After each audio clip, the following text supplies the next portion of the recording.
here today to our second speaker of the year in the Social Science Speaker Series, and I want to thank you for coming. It is my great pleasure to introduce the speaker today. This is my personal mentor as a teacher and a professional. Dr. Monda Halpern was my teacher at Western when I was an undergraduate student, and she has inspired me in so many ways.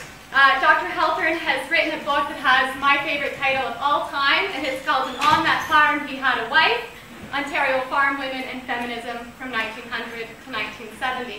Currently, she's writing her second book, looking at the 1931 murder case in the Ottawa Jewish community. And it's the Edelson Horwitz Murder Case. And I'd like you all to help me in welcoming her here today to talk with us about it.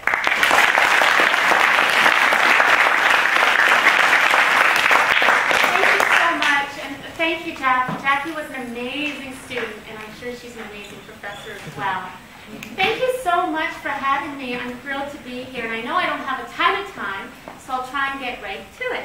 I wanted to tell you about this project I'm working on, my next book, which is now at the publisher. Its official title is called Alice in Shundaland. In Yiddish, Shunda means a shame or a disgrace. And Alice was the name of the woman that I'm looking at, and she indeed experienced much shame and disgrace.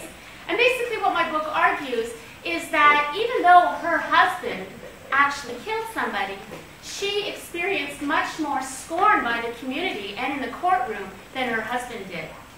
But I'm going to put that aside right now, and I'll tell you a little bit about the story of this murder case. Then I want to show you a little PowerPoint presentation that just has basically some family photographs of the people I'll be talking about. And then I'd like to get to the real point of today, is about the ethical dilemmas in studying a murder case, and particularly this one. So it's kind of an informal presentation. I really don't have any big-time lecture notes or anything. So I'm just going to casually tell you this story. And then, just so not to distract you, I'll tell you the story first, then I'll show you the pictures of everybody, okay? But you can see here, this is Ben and Alice Edelson. They were married for 20 years. They were Russian immigrants who came to Ottawa in the 1920s. They had 7 children. And she was, at the time of the murder case, he was 41, she was 35. They had 7 children and living in Ottawa. He was a jeweler who owned his own jewelry shop. So, Ben always had some suspicions that Alice was having an affair. And Alice was indeed having an affair with a man named Jack Horwitz. Jack Horwitz was married. He was also Jewish, living in Ottawa, and he was also a jeweler. That's kind of weird, isn't it? Yeah, you know, it's kind of funny. So anyway, so Alice and Jack had been having this affair for about 8 years. So it was a long-term affair. But one day in the jewelry store, this was in November in 1931, Ben got a call that basically warned him that Alice was having an affair, and this caller said, "I'm so surprised that as a respectable businessman in this community, you would be putting up with this kind of affair." Ben finally sort of had enough and realized that he wanted to validate his suspicions, and he really wanted to see if Alice was truly having an affair, which he pretty much knew that she was, but he wanted it confirmed. So he made an arrangement with the man who worked for him, Lorenzo Lemieux. He worked in the jewelry store with him. He made an arrangement that Lorenzo would drive him around the night of November 24th, 1931, to follow Alice around. So that's what they did. He drove Alice home because she worked in the jewelry store, had dinner with her, and then he left. He drove to Lorenzo's house, and then Lorenzo drove him around through Ottawa, through the area of Lower Town, which was where most of the Jews in Ottawa lived, which is today the Byward Market area. And Lorenzo drove Ben, kind of chauffeured him around, looking to see if Alice was going out that night and where she was going. So they indeed found Alice walking in the street a few blocks from where they lived in Lower Town. They followed her around for a couple of blocks. She was walking on foot. And wouldn't you know it, a car comes by and picks up Alice and drives her away. And that car belonged to Jack Horwitz. Ben followed, with Lorenzo driving, followed the car. They ended up on some desolate street in Ottawa. Alice and Jack got out of the car. Ben got out of his car, and they confronted each other. And Ben basically said to Jack, "What are you doing with my wife? We've been married 20 years. You've got to stop this affair." And he was very critical of Alice, that she was sleeping around. Well, they decided they needed to talk more about the affair, and talking out on the street really wasn't appropriate. So they decided to go back to Ben Edelson's store in downtown Ottawa to discuss the matter. So the three of them, in Jack's car, drove to Ben Edelson's store on Rideau Street in Ottawa. They got inside the store. It was about 9 o'clock at night, and the three of them started to hash out this issue of the affair. And accusations were going back and forth. Jack was still denying the affair, even though Ben found Jack and Alice together in the car. And wouldn't you know it, but Ben pulled out a gun. Now, it was very common for jewelry stores to have guns in the store, so that part really wasn't so rare. Ben kind of waved the gun around. His intention was, he later testified, that he was really just trying to scare Jack, trying to scare him and convince him that he meant business, that he should not have an affair any longer with Alice. But when Ben pulled out the gun and Jack saw it, Jack went for the gun and there was a struggle. They started struggling for the gun.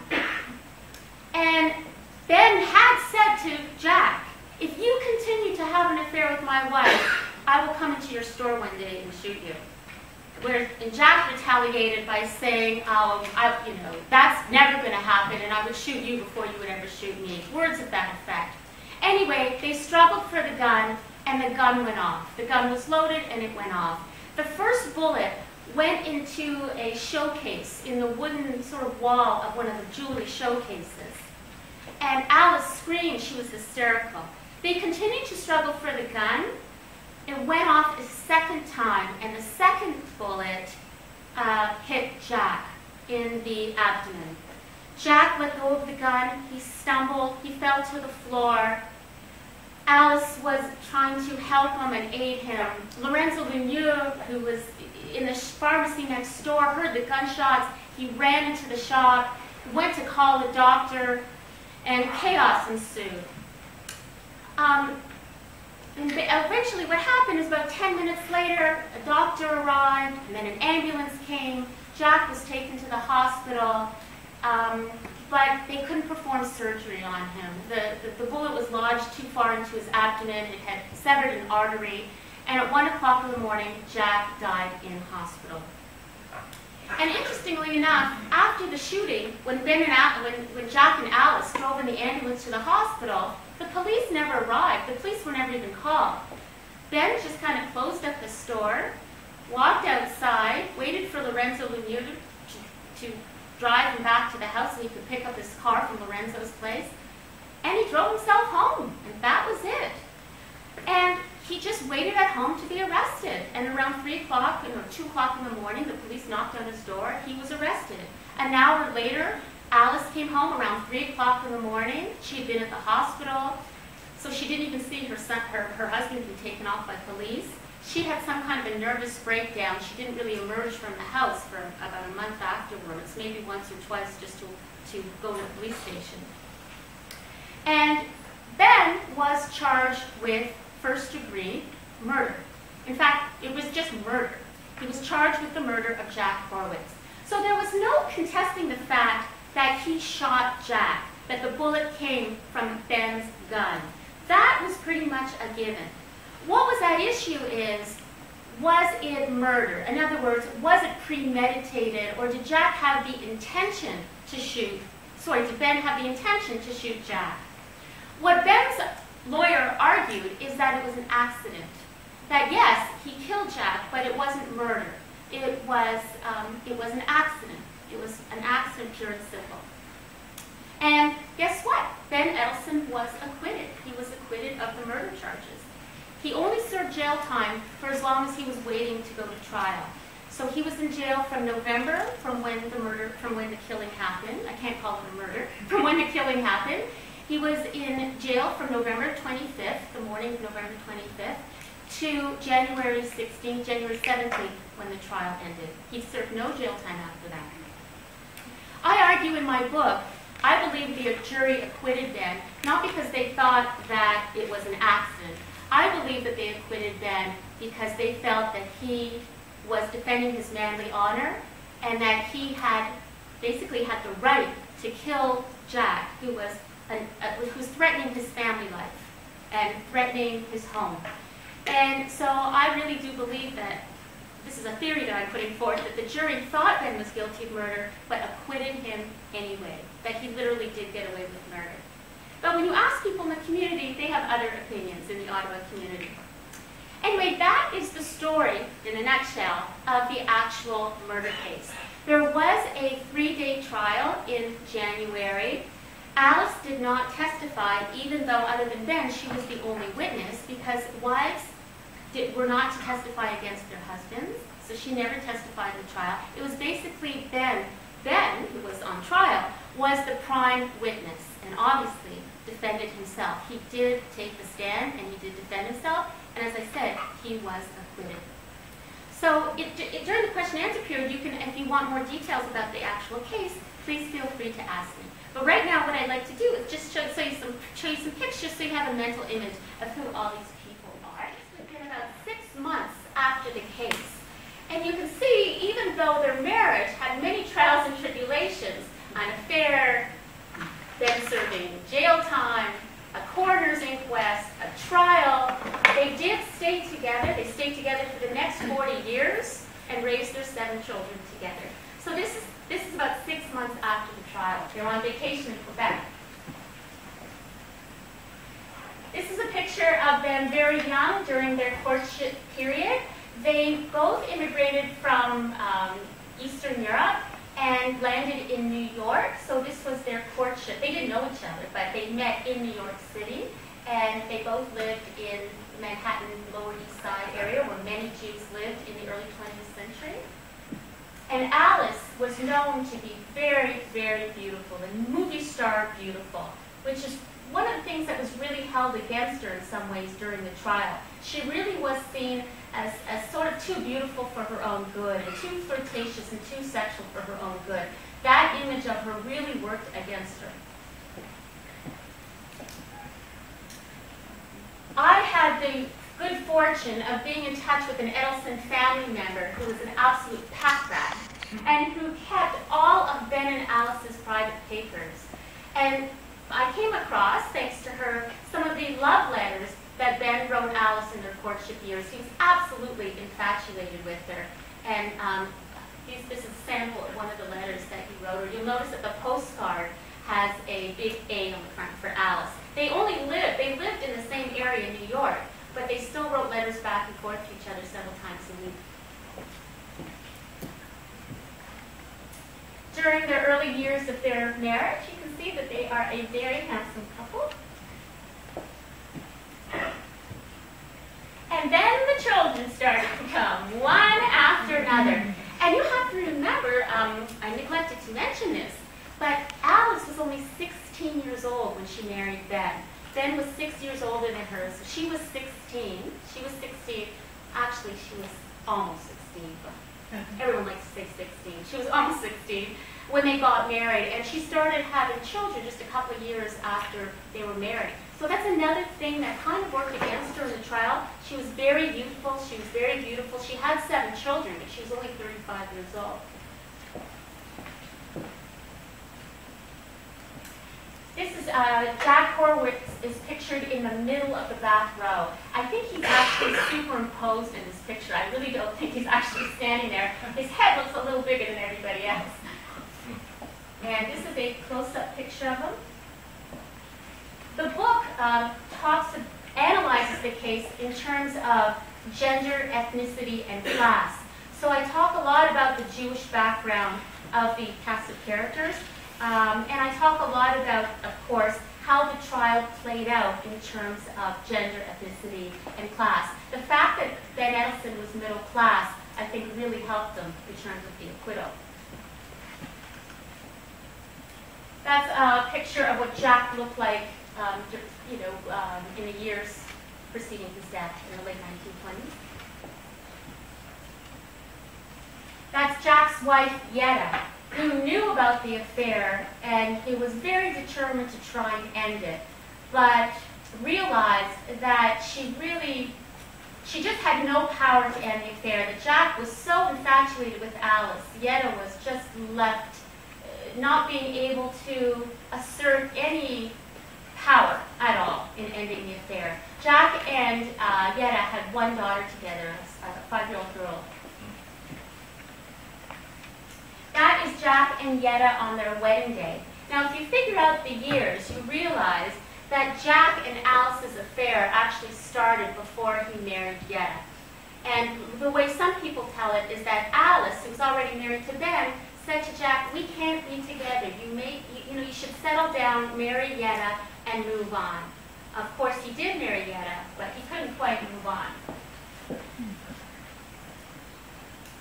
That is a picture of Jack. It could even be the last picture of Jack before he was killed, standing with his little girl, Anita. This is a map of Lower Town, kind of equivalent to the Lower East Side of New York. It was the Jewish area of Ottawa. It was also a very heavily French-Canadian area, and very much a Jewish area. So this is where sort of the cast of characters lived and worked. And you can see, I don't know if you can see very well, the top red dot on the right-hand side is Myron Street. That's where the confrontation in the cars, when we got out of the cars, that's where the confrontation took place. The red dot below that to the left is Friel and Rio Street. That's where the Edelsons lived. The red dot to the left of that is Stewart Street, where the Horwitzes lived. That is a picture of the Edelson home. It was actually a side-by-side triplex. And this is, a lot of times, this is what Jews did in 1930s Ottawa. They rented out part of a house, or they owned the house, and then they rented out other parts of it so they could earn an income. Especially during the Depression, it was a way to earn extra income. And this is present-day Friel Street. The original Edelson home is no longer. But all the houses on Friel Street, it's a very old street, and they all look like this, either these up and down or side-by-side duplexes or triplexes. And that's where the Horwitzes lived, on the top floor of that house, which still exists today. And this is a picture of where Ben Edelson's store was located. Today it is the conference center in Ottawa, but it used to be the Union Station train station, and the Edelson store was right next to that on Rideau Street. You can see where, in the right-hand picture, where it says Edelson's. Hopefully you can see that. And if you look at the side of the building here, there's a big poster, big billboard for Ben Edelson's store. It was a very successful business. You can see it got a lot of traffic, there were a lot of pedestrians, and the Chateau Laurier is right across the street, so it got a lot of business. And this is early pictures of Ben Edelson's store on the right-hand side. Alice is on the far right. I think that might be Ben Edelson's brother. If you can keep this drawn straight, Ben Edelson's brother married Alice's sister. So I think that's the brother and sister in the picture. Two are married to each other. And the newspaper coverage for this murder case was huge. And so even though there wasn't a lot of there weren't a lot of archival sources I could actually rely on for this case, I mostly had to rely on the Ottawa Citizen and the Ottawa Journal. The coverage, as I said, was so heavy. Pages, in one issue of the paper, pages and pages and pages of story, examining all facets of it. So this is just one little example, but the stories just, again, went for columns and columns. Every detail. So this is a picture of Jack and Yetta. On the left is Ben Edelson's lawyer, Moses Doctor, who was also very active in the Jewish community. And this is one aspect of the book that I talk about. They were all very committed to their Jewish identity, and it did play out in various ways in the case. And you can see Moses Doctor is in the second to top row, second to the left, involved in the synagogue choir. Again, for our purposes today, it's not that relevant, but for my book, all of this is relevant when I examine issues of gender, ethnicity, and class. The press talked, as I said, covered the story extensively, but mostly just in a narrative, factual way. The papers in Ottawa didn't really offer much of an editorial treatment of the case. Even though it was a very provocative case, you'd think that they would comment on it. They really didn't. But I did find this little snippet from a Yiddish newspaper, which I got translated because I know a little bit of Yiddish, but I don't read it very well. And there is a real editorial slant to this. And it says, it appears there is a third party, a woman. So they're talking about Alice here. She's the most pitiful figure in the tragic triangle. Her life was pure impulse without control. It is an utter tragedy, but it appears that the guilty person is known. So what they're doing there is basically blaming Alice for everything. Even though Ben is the one who shot the gun and who killed a man, Alice was ultimately blamed because she was the one who was betraying her wedding vows. She's the one who had the affair. She was the mother of 7 children who was acting immorally. She wasn't conforming to the expectations of what a righteous Jewish wife and mother should be, what a righteous middle-class wife and mother should be. So there are a lot of class and gender implications here. And in a way, it is surprising that Alice got blamed for everything, but in other ways, it's not that surprising at all. Especially when you think about the Depression and the way women during the Depression were being scapegoated so much for taking away men's jobs, for emasculating men in the home, and so forth. So it was consistent with the climate of misogyny or woman-hating during the 1930s. Here is Ben looking quite dashing, I think, on his acquittal day. This was a professionally taken photograph for the newspaper, and you can see Ben looks, I think, somewhat relieved that he was acquitted. If he had been found guilty of murder, he would have faced the gallows. He would have hung. So this was very, very serious. His life was literally spared with this non-guilty verdict. And poor Yetta was left without a husband, a widow, was left without a father for her child. And on his deathbed in the hospital, Jack reworked his will and essentially cut Yetta's portion of the will down very seriously. Instead of leaving her as the full beneficiary, she was like 1/3. And Yetta was furious about this, as you can well imagine. Yetta was also accused of taking things from the store safe, important papers, money, insurance things, after Jack died. And basically, Yetta was pretty much ostracized by the Horwitz family and returned to Montreal to be with her parents. And the little girl, Anita, never knew her Ottawa family. They never met her. She never knew them. And eventually, Yetta, the widow, Jack's widow, and daughter, Anita, eventually she met someone, Yetta met someone, they moved to Los Angeles, and they raised Anita, who was adopted by this new guy, Max Fenster. He adopted her, and they raised her in Los Angeles, and again, she never had any contact with her Ottawa family. And here's some pictures of Alice and Ben in later years. They had a big orchard in their backyard.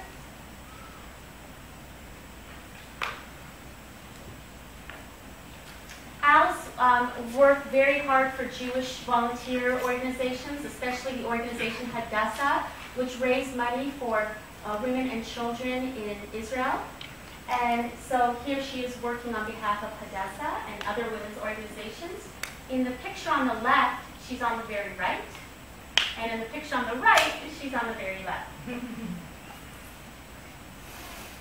And these are later pictures of Alice and Ben. Again, they stayed married for 40 years until her death. She died in the early 70s. And this is an interesting piece of, this is an interesting source and an interesting piece of history. This is Ben's little address book, it was called. But it was a little book where he documented family milestones and events. And if you look in the upper right-hand corner, it says Jack's accident, Tuesday, November 24th, trial started January 14th, ended the 16th. And it's interesting how he refers to the whole incident as an accident. Not as a killing, not as a murder, not as a homicide. He always viewed it, at least publicly, as an accident.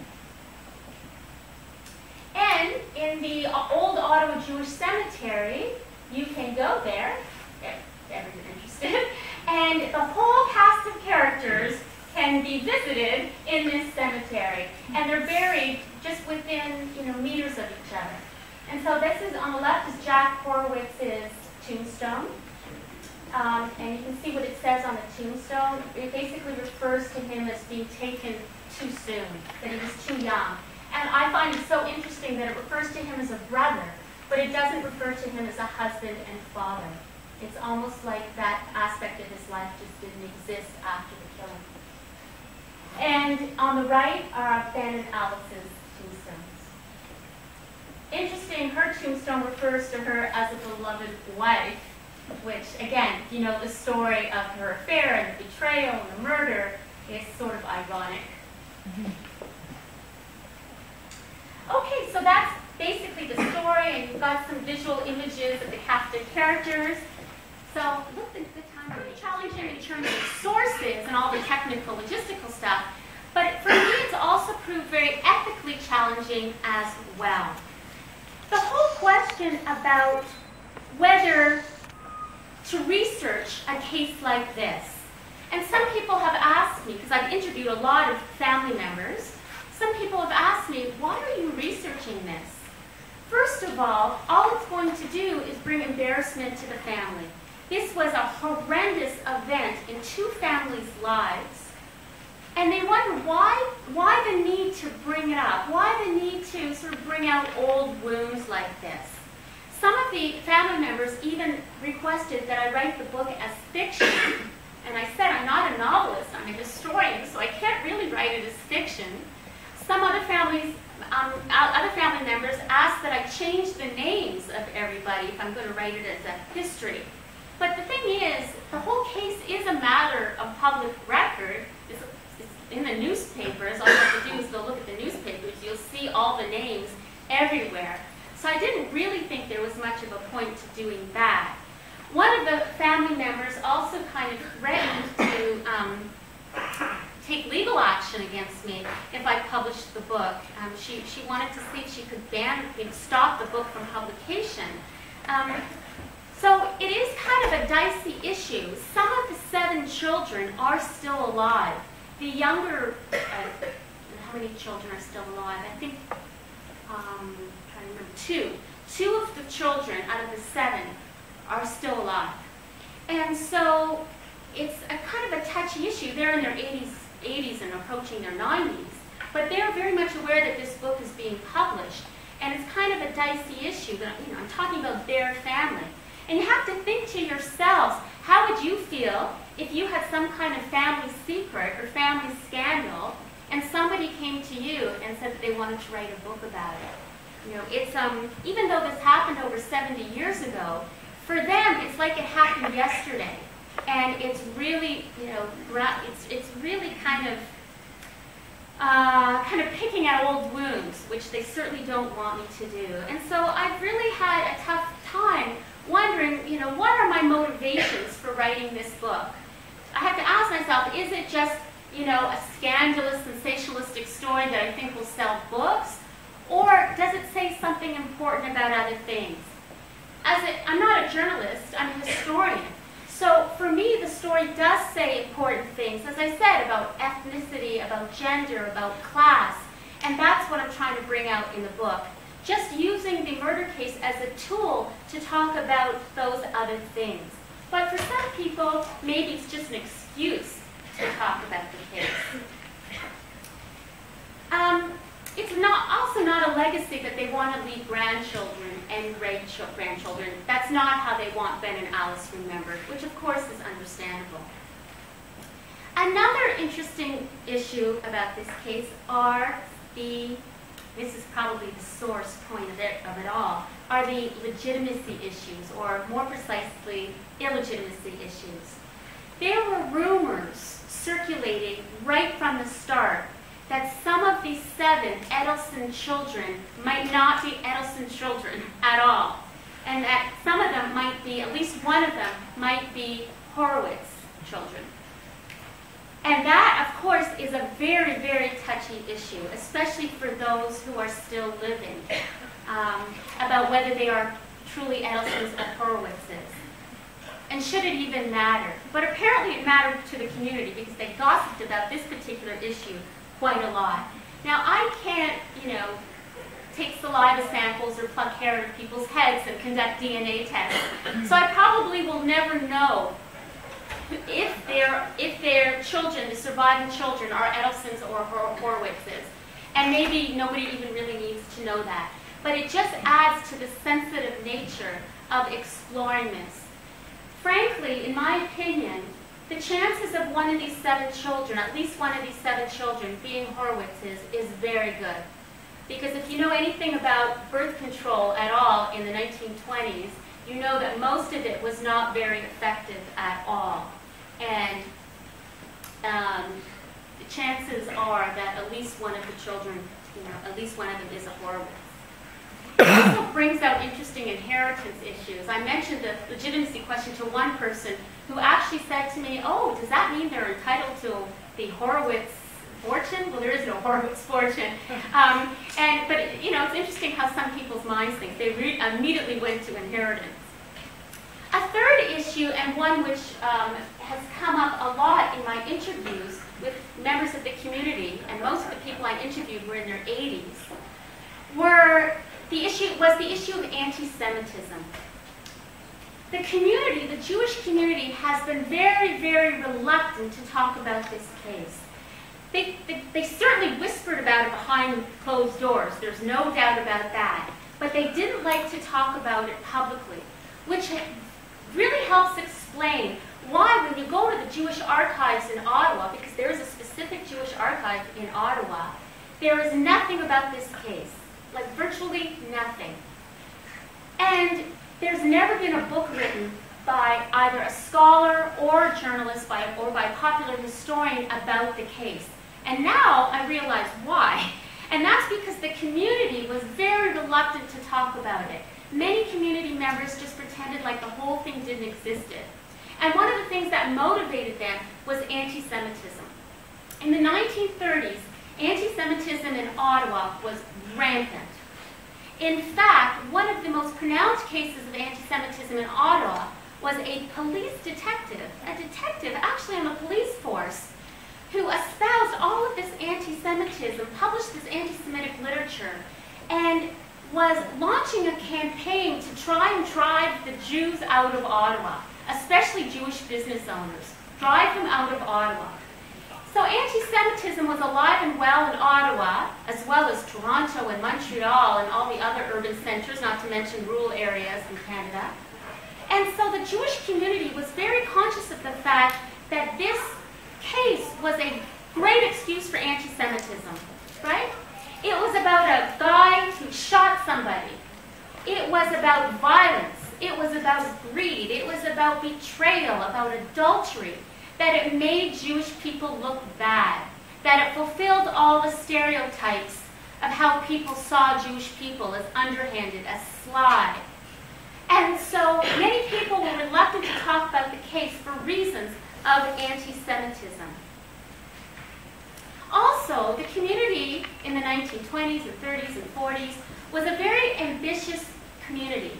The Jewish community, you have to remember, was mostly a community of Eastern European immigrants who came to Canada with almost nothing, who didn't speak English.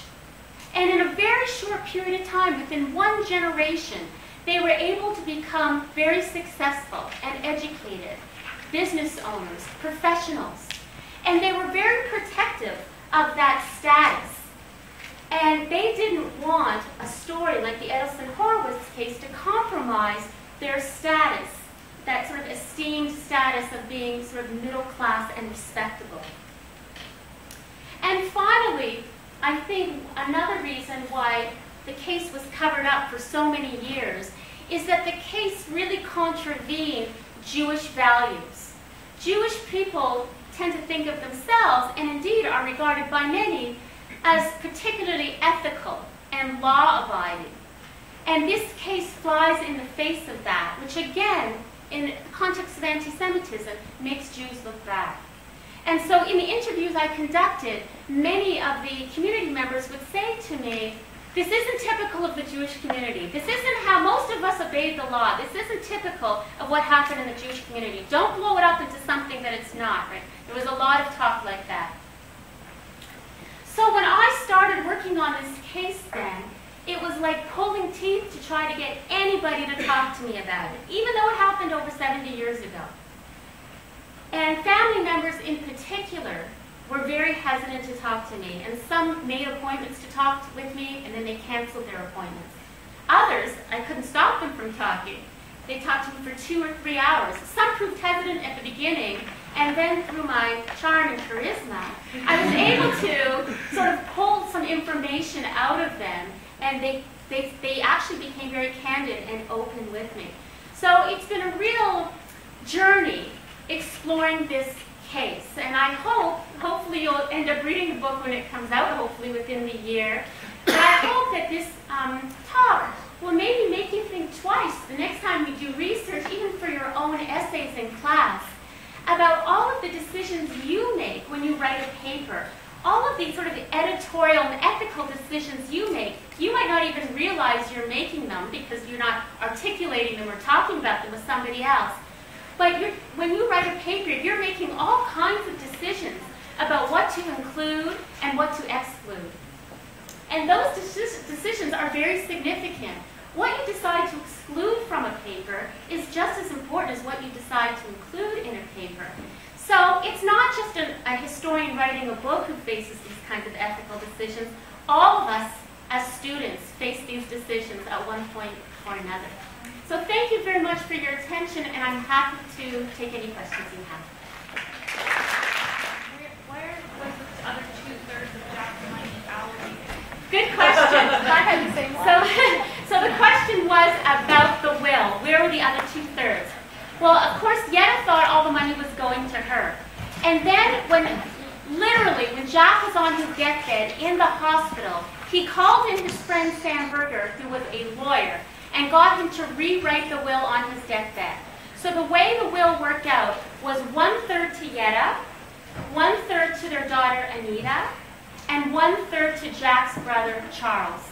And Charles and Philip, 2 brothers, were made executors of the will. So Yetta wasn't even an executor of the will. But because Yetta and Jack got married in Quebec, she was actually, in the end, she actually got a lot of the money because under Quebec law, wives were much more better protected under certain marital laws. So Yetta actually ended up doing okay. Yes? Me? Yes. Okay, I was wondering, how long did you have to do the research for? How long did it take you? I've been working on this book, I started kind of feeling things out in 2004. So it's been quite the journey. And the way I learned about the case, my boyfriend is from Ottawa, and I was sitting around with his mother one day talking about old Jewish Ottawa, and she started talking to me about the case. And I said, has anybody written anything about this? Oh, no, it's sort of shrouded in secrecy, nobody will talk about it. And in fact, I ended up finding out that she got a lot of the facts wrong. Like, people think they know about the case, but they really don't. They really have a lot of the facts wrong. But that's how I learned about it. It's just through a casual conversation with my boyfriend's mother, which is the way a lot of research happens that way. Yes? Sorry? Any Jewish people on the jury? No Jewish people on the jury. Jews were allowed to serve on juries. In fact, in Canada, they've been serving on juries since the 18th century. But no Jews on the jury. That probably would have been some kind of conflict of interest. All the Jewish people in Ottawa knew each other. It was such a small, tight-knit community. Everybody knew each other. So there were no Jews on the jury, and there were no women on the jury, because women did not serve on juries in Ottawa until the 1950s. So it was a jury of 12 men. Many of them farmers. About half of them were farmers. Yes? You said that Alice got a lot of ridicule while during the trial, but if she didn't take the stand, where did the ridicule come from? The ridicule came from both the prosecution and the defense. The prosecution wanted to show that Alice's behavior and her betrayal was so profound and so deep that it could drive a man to kill, right? They were trying to show premeditation, and they were trying to show intention. So they were maligning Alice to show that it could drive a man to murder. She could drive a man to murder. That's how deep and hurtful her betrayal was. On the defense, and the defense was even worse than the prosecution. So the lawyer defending Ben was even worse to Alice. And again, she never appeared in the courtroom during the trial. But he wanted to make Ben an extremely sympathetic character. So obviously it had nothing to do with an accident defense, but Moses' doctor wanted to show Ben as a very sympathetic husband, that despite all this betrayal, he still loved his wife, he was still a devoted husband, even though she was just a harlot. Right? And that's basically how the defense cast her. That's why I don't think the jury acquitted based on an accident defense. I think they simply felt sorry for Ben, that he had gone through all these trials and tribulations, and they didn't feel that he deserved to be imprisoned, that he wasn't a career criminal. It was a very situational episode in his life. Now that Jack was gone, he would never do something like this again. He was a very upstanding, respectable, middle-class citizen, hardworking. He owned his own house. He had all the badges of male respectability, male middle-class respectability. That really worked in his favor. So it was that combined with Alice's illicit immoral behavior. That's what saved Ben Edelson. It wasn't, I don't think, any belief by a jury that it was an accident. I don't think the jury thought it was an accident. I just think that they felt that Jack deserved what was coming to him. Yes?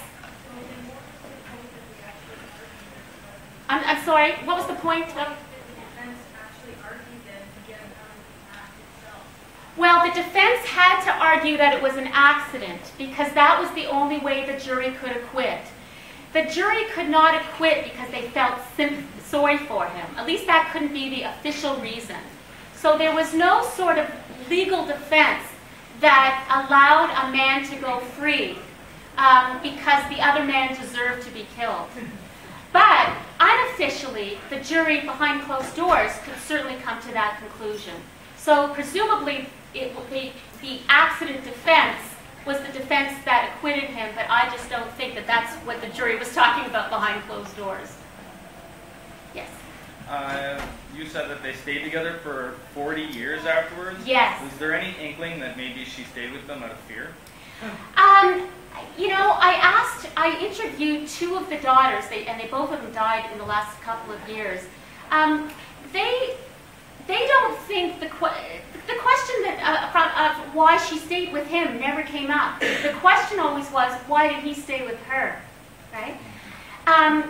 Why she stayed with him was understandable, especially given it was the 1930s, it was the Depression, it was economic hard times.